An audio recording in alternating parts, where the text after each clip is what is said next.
Summary of Fahrenheit 451 by Ray Bradbury. Guy Montag is a fireman who thinks he is happy with his job, which, in the harsh future America of Fahrenheit 451, is to burn books and their owners' belongings. But his unhappiness, which he didn't even tell himself, becomes clear when he meets Clarice McClellan, his new neighbor and a young girl who does strange things like walk instead of drive and talk to people. She asks him if he's feeling good. When he gets home and finds that his wife, Mildred, has taken a bottle full of sleeping pills, he sees that he is not happy. Mildred is saved, but she doesn't remember trying to kill herself the next day. She is sitting in the living room, watching TV on all three walls. Back at the fire station, Montag is threatened by the mechanical hound, a robot hunter that can be programmed to follow any smell. Captain Beatty tells him not to worry, unless, as a joke, Montag feels bad about what he did. Montag talks with Clarice and thinks about his own life for the next week. One day, Montag asks Beatty if there was ever a time when firemen put out fires instead of starting them, while the radio in the fire station was telling them that war was coming. When the warning goes off, all of the firemen go to the home of an elderly woman whose neighbor has reported her. The woman won't leave her house even as they pour kerosene on it. She lights a match herself, and she and the house both go up in flames. Montag asks Mildred, who is zoned out as usual while listening to her earbud radio, where they met that night while they are in bed. They can't remember anything. Montag finds out from Mildred that Clarice has died.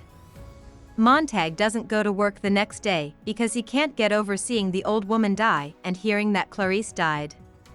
Beatty goes to his house and gives him a long lesson about the history of censorship, the rise of mass media, the dumbing down of culture, the rise of instant gratification, and the role of firemen as society's official censors, judges, and executors.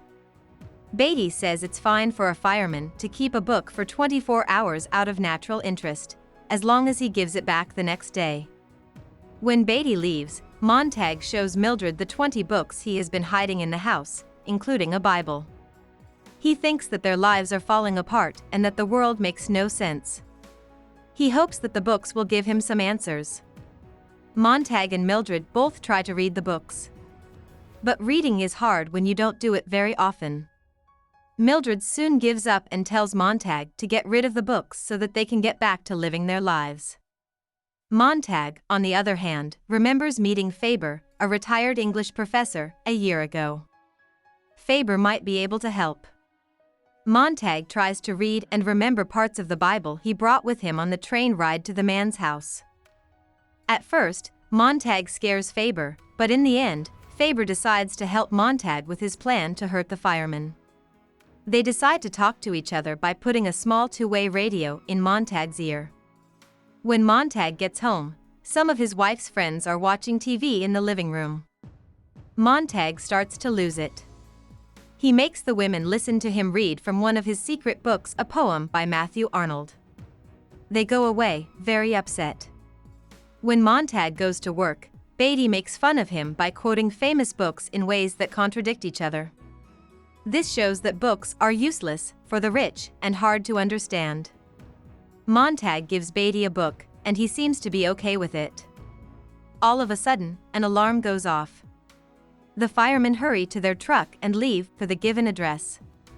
It's the house of Montag. As soon as they get there, Mildred sneaks out of the house and into a cab. She is the one who rang for help. Beatty uses a flamethrower to make Montag burn down his house, and then he tells Montag he's been arrested.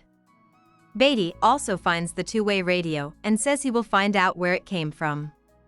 He then teases Montag until he kills him with the flamethrower. Montag goes to see Faber after he has run away and is the target of a huge, broadcast manhunt.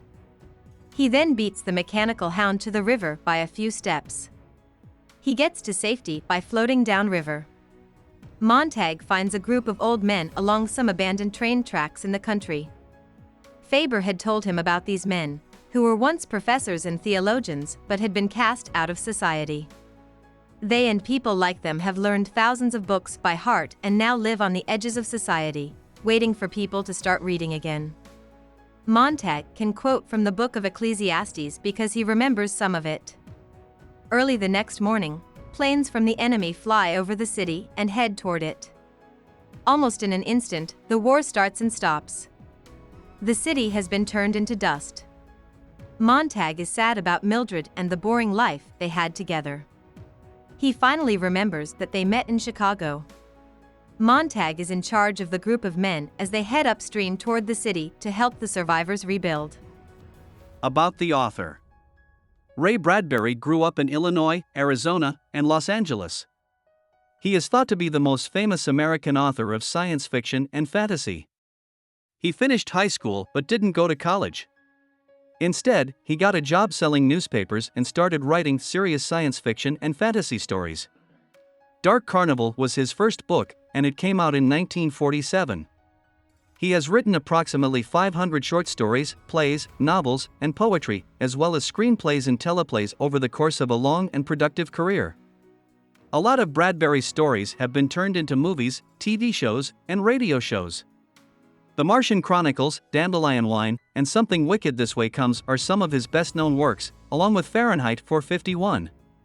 He won the National Book Award for Distinguished Contribution to American Letters in the year 2000. Hope we summarized it fully and you liked it. Please hit the like button and subscribe to our channel so that we are motivated to create more videos.